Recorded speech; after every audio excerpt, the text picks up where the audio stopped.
Bonjour à toutes et à tous. Toute l'équipe projet de Généatech est heureuse de vous présenter notre Généa Weekend, dont le thème est « Quand généalogie rime avec technologie ».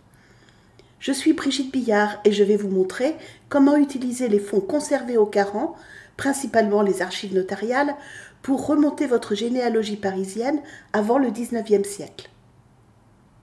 Mais tout d'abord, le Caran, c'est quoi ? Caran, c'est l'acronyme de Centre d'accueil et de recherche des Archives nationales. Situé dans le quartier des Archives, au cœur du Marais, c'est un bâtiment récent qui permet aux lecteurs d'accéder aux documents d'archives conservés sur le site de Paris des Archives nationales. On peut y consulter les archives de l'Ancien Régime, le Trésor des Chartes, les archives du Châtelet de Paris, la série Y avec les tutelles et les clôtures d'inventaire, entre autres, les archives de la Grande Chancellerie, c'est-à-dire la série V, avec les lettres d'office pour toute la France. On y trouve aussi la totalité du minutier central des notaires parisiens, qui n'est pas conservé aux archives de Paris, mais aux archives nationales et consultable au Caran. Le minutier central des notaires parisiens conserve la totalité des répertoires et minutes conservés de tous les notaires de Paris depuis la fin du XVe siècle. Les minutes les plus récentes sont consultables selon les délais légaux, c'est-à-dire au bout de 75 ans ou 100 ans si elles concernent un mineur. Tous les notaires ayant exercé à Paris, dans une des 122 études notariales existantes, sont répertoriés dans la salle des inventaires virtuels, ou SIV, qui est la partie recherche du site des Archives nationales. Comme son nom l'indique, c'est une salle d'inventaire, c'est-à-dire qu'on y retrouve pour les notaires une fiche détaillée pour chacun des notaires, même s'il n'a pas laissé d'archives. Tous les répertoires disponibles de tous les notaires ont été numérisés et sont en ligne. Certaines années des minutes ont été dépouillées par les archivistes et vous proposent des portes d'entrée ou des pistes de recherche.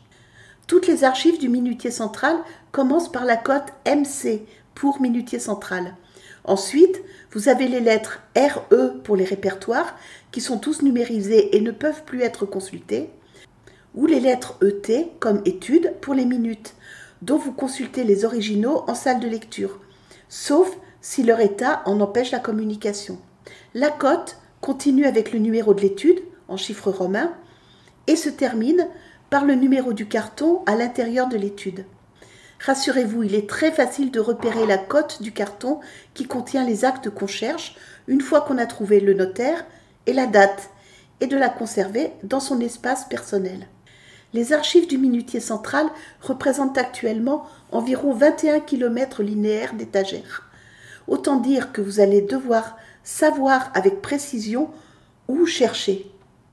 Voyons maintenant comment s'orienter sur le site des Archives nationales. Avant d'aller faire des recherches dans les archives notariées, regardons la page « Chercher dans les inventaires ». Elle regroupe un certain nombre de liens vers des sites externes ou des inventaires internes. Vous pouvez aussi accéder à la salle des inventaires virtuels, appelée aussi SIV, à partir de cette page. Vous pouvez accéder à la salle des inventaires virtuels à partir de ce lien ou à partir de ce bouton que vous trouverez sur toutes les pages Salle des inventaires virtuels. Si c'est votre première visite sur la SIV, prenez le temps de visionner la vidéo de présentation.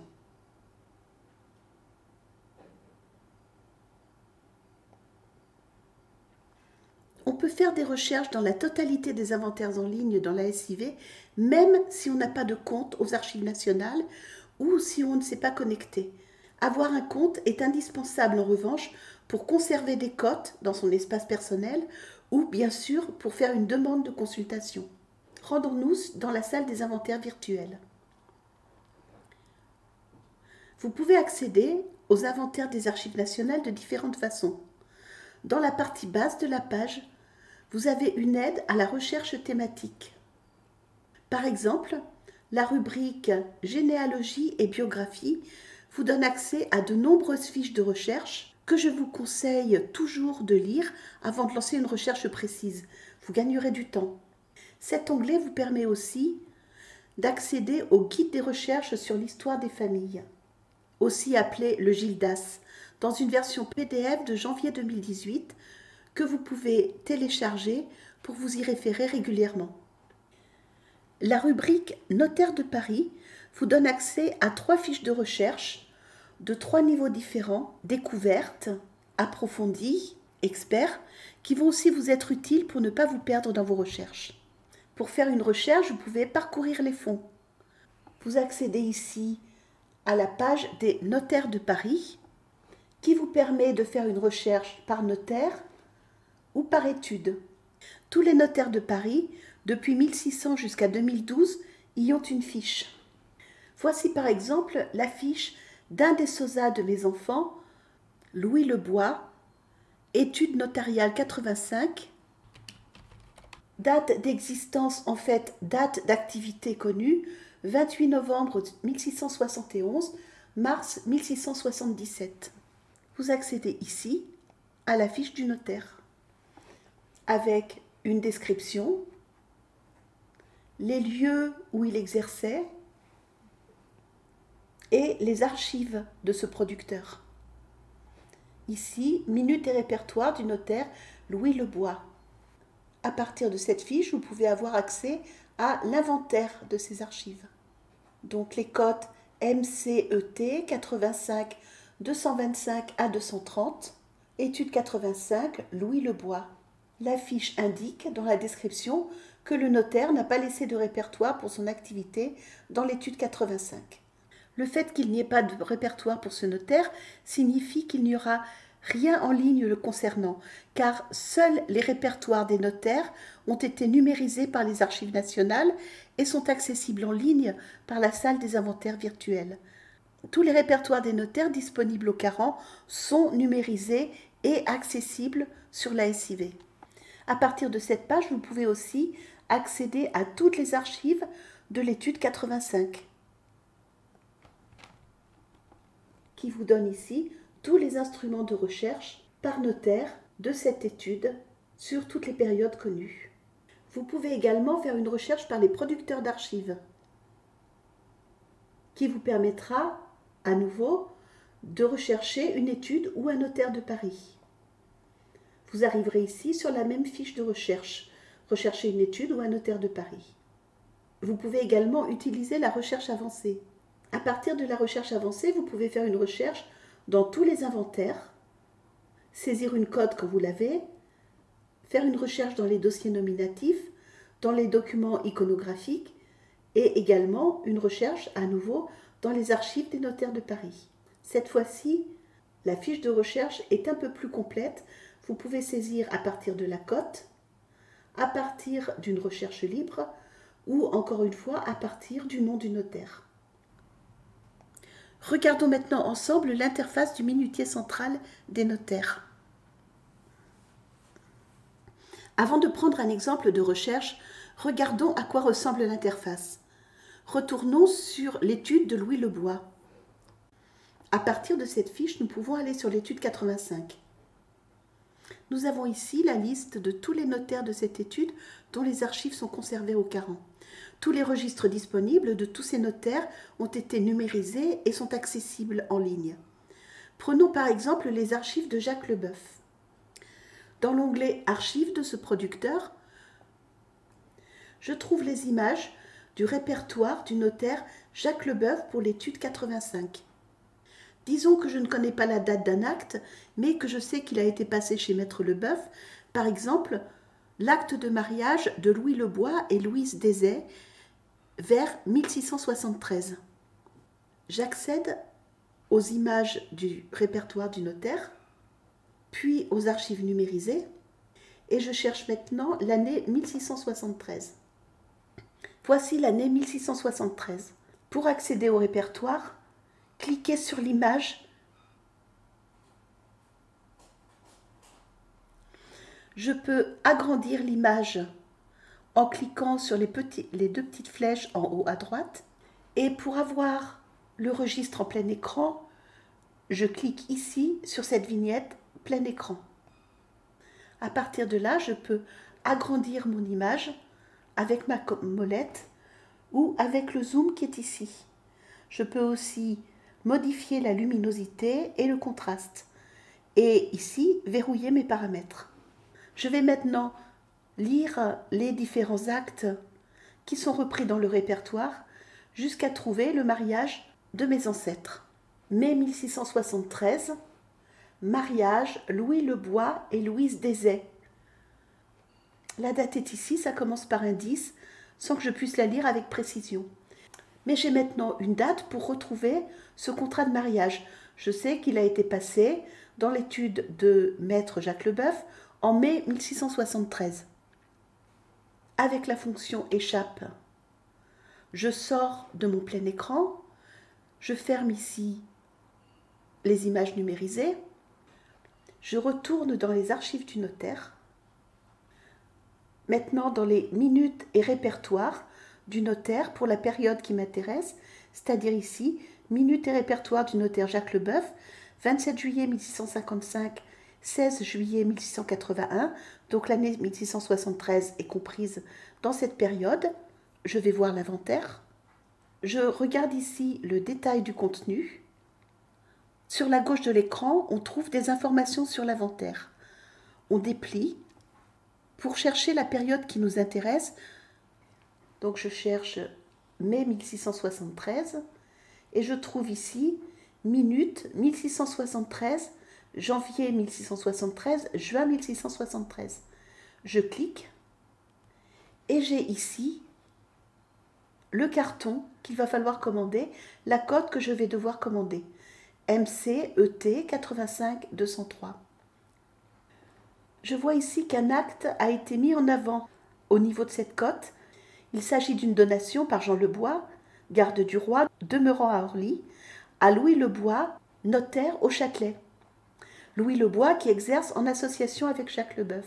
Donc en plus du contrat de mariage de Louis Le Bois et Louise Desay, il va y avoir dans ce carton un autre document concernant mes ancêtres.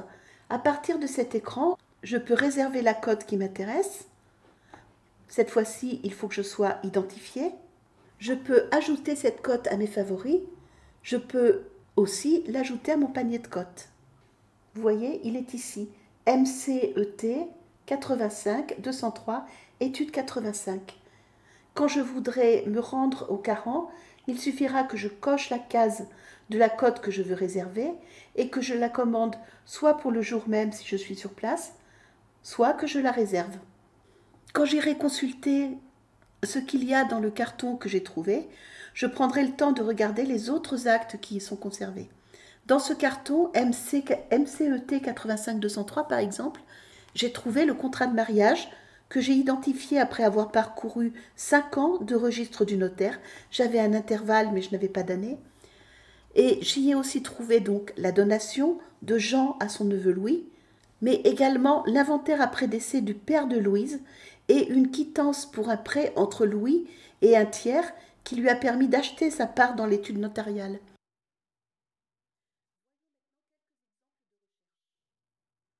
Voyons maintenant comment remonter concrètement votre arbre en utilisant le Caran et les bases de données indexées en dehors des archives nationales. Pour remonter l'arbre de vos Parisiens, comme vous n'avez accès qu'à des miettes de registres paroissiaux disponibles aux archives de Paris et indexés en grande partie sur Généanet, vous allez devoir remonter d'acte notarié en acte notarié. La première difficulté est de trouver un point d'entrée, un élément qui va vous permettre de remonter à l'acte précédent et ainsi de suite de proche en proche. Vous pouvez faire une recherche sur le site des Archives nationales à partir de tous les inventaires, en passant par la recherche avancée, et en saisissant un des patronymes que vous recherchez. Par exemple, par l'état civil, j'ai pu remonter jusqu'à Alexandre Pelletier de Chambure, mort à Strasbourg le 6 février 1838, né à Paris, de Denis Bonaventure Pelletier de Chambure et Françoise Henriette Bérard. La lignée paternelle est connue et n'est que de passage à Paris. Les racines sont en Bourgogne, autour de Saulieu. En revanche, il semble que Françoise Bérard soit parisienne. Dans la recherche avancée, je peux chercher l'expression exacte Françoise Bérard. Sur une période de 1700 à 1850. La recherche me donne 5 résultats dans 4 inventaires. dont malheureusement aucun n'est pertinent. Je peux chercher sur le nom de Bérard Françoise, mais cette recherche ne me donne rien de plus. Je peux essayer également avec le patronyme Bérard, tout simplement, en précisant un certain nombre de critères. Mais cette recherche me donne 1927 résultats dans 917 inventaires, c'est-à-dire qu'elle est totalement inutilisable. En faisant une recherche directe à partir des archives nationales, je n'ai pas d'entrée directe pour continuer mes recherches. Je vais aller vérifier si je trouve des indices sur le site Famille Parisienne, un site collaboratif qui indexe principalement les fonds du Minutier Central. Les noms indexés sont accessibles ici, sur cette page. Je cherche donc Bérard Françoise.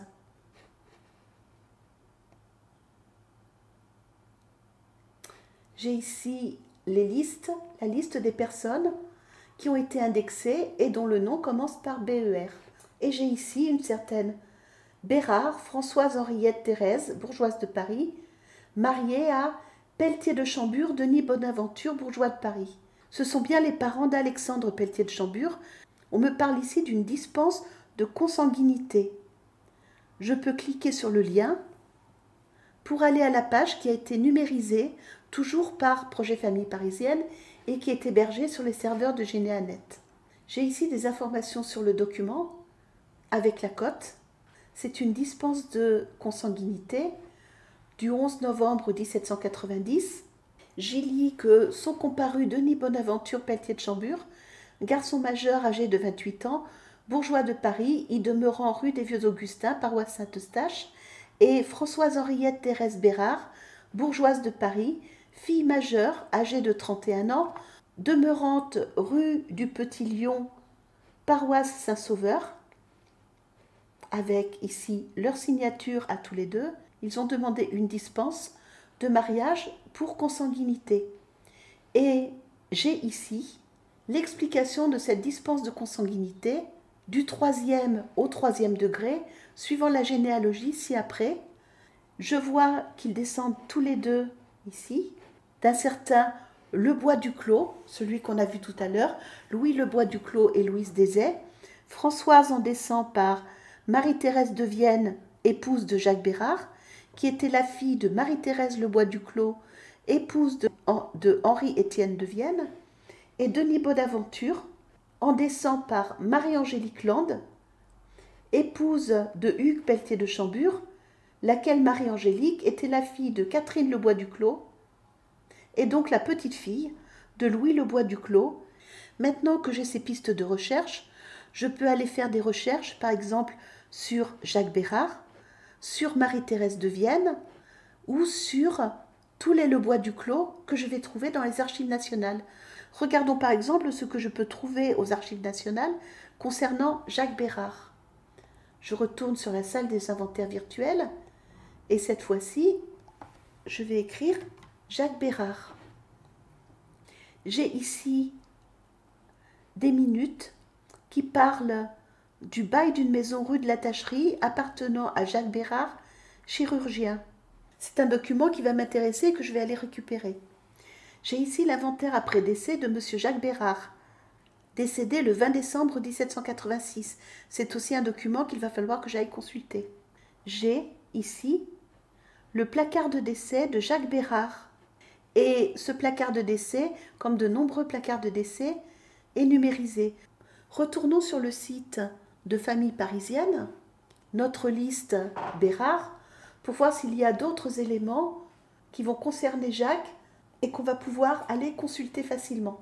Tous ces éléments qui ont été indexés par Famille Parisienne et pour lesquels on peut avoir accès ensuite directement à l'acte, sont autant de pistes qui vont permettre petit à petit de remonter une généalogie parisienne. Je vous propose de regarder quelques sites d'indexation ou de localisation dont vous aurez forcément à un moment ou à un autre besoin. Vous l'avez compris, vous allez devoir suivre tous les indices disponibles pour avancer dans vos recherches parisiennes, suivre les pistes des alliés, éplucher les registres des notaires chez qui un acte a été passé. Peut-être est-il le notaire de la famille, ou l'a-t-il été pendant plusieurs années. et toute l'aide extérieure en ligne vous sera utile. Parmi d'autres, voici quelques sites à consulter. Mon site préféré, vous l'avez deviné, c'est celui du projet Famille Parisienne, qui travaille sur la généalogie parisienne et indexe de nombreux fonds. Toutes les indexations sont reprises dans l'index des noms. De nombreux registres et une partie des indexations sont intégrés dans le portail Généanet. Vous retrouverez une partie des informations concernant le projet Famille Parisienne sur GénéaWiki, sur la page Au-delà de l'état civil 75. Sur GénéaWiki, une autre page indispensable, celle de la localisation des études notariales de Paris par période. Vos ancêtres utilisaient vraisemblablement les services d'un notaire de leur quartier. Sur Généanet, vous retrouverez la numérisation d'un certain nombre d'archives concernant Paris, dont le fichier des paroissiens de Saint-Eustache, non exhaustif, et son indexation. Sur Philae, vous avez accès au fonds Andriveau pour les mariages à Paris de 1613 à 1805, un fonds qui n'est pas exhaustif, mais qui peut débloquer une recherche. Pour vous y retrouver, dans Paris, selon les époques, de nombreuses cartes anciennes sont disponibles sur le site Atlas historique de Paris. Gallica est une mine d'or pour vos recherches généalogiques, à Paris comme ailleurs. Vous y trouverez le fonds Laborde, et dans les classements par thématique, rubrique Histoire, un thème sur l'histoire de Paris et un thème sur les ressources généalogiques. Cette liste est loin d'être exhaustive. À vous de constituer la vôtre. Si vos recherches vous amènent à Paris, ne vous découragez pas. En 10 ans, pierre après pierre, acte après acte, j'ai remonté l'ascendance d'Alexandre, le Sosa 86 de mes enfants, génération 7, baptisé le 20 janvier 1791 en l'église Saint-Eustache, jusqu'à Mathurin de Moucheny, maître apothicaire, génération 16, au milieu du XVIe siècle, à l'époque de Catherine de Médicis, premier d'une dynastie d'apothicaires, et dont le portrait, tout comme ceux de son fils Mathurin, également apothicaire, Sosa 2234, et du mari de sa petite-fille, Mathurin de La Fontaine, apothicaire aussi, se trouve dans la salle des actes de la faculté de médecine. Et l'aventure est loin d'être terminée. Merci à toutes et tous d'avoir suivi cette présentation. Vous pouvez me retrouver sur mon blog, Chroniques d'antan et d'ailleurs. Vous pouvez également me suivre sur Twitter, sur ma page Facebook et sur ma chaîne Twitch. Et retrouver d'autres vidéos que j'ai préparées sur la chaîne YouTube de Généatech. Retrouvez-nous sur Généatech.